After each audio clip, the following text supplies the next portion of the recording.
今天我们将采用一个古老、充满争议的投资策略——马丁格尔策略来做回测计算。股票市场中，马丁格尔策略就是在股价下跌时增加投资，以较低的平均成本获得更多的股份，然后在股价上涨并达到盈利目标时，一次性卖出获利了结。如此周而复始，持续跟踪股价操作。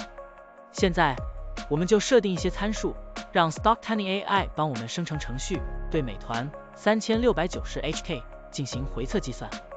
设定参数如下：最大买入次数7次，最大加仓比例 1.5 倍，每次买入股价下跌的比例 10%， 获利卖出的上涨幅度 5%。运行时间从2023年1月1日到2024年5月2日。交易手续费设定为 0.10%。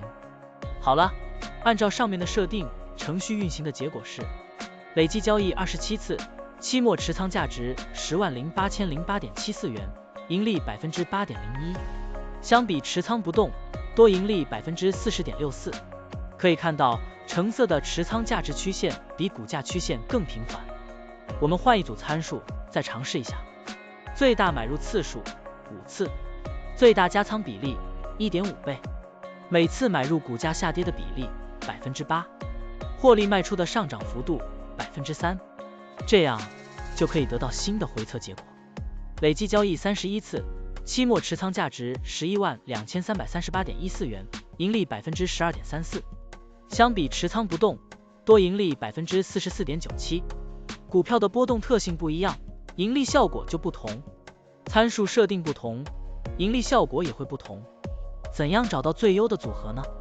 请评论区留言，让 Stocktunning AI 来帮助你。股票调优 AI， 利用 AI 技术赋能您的股票选择与操作。本站内容不构成对任何人的投资建议，您应当基于自己的独立判断做出决策。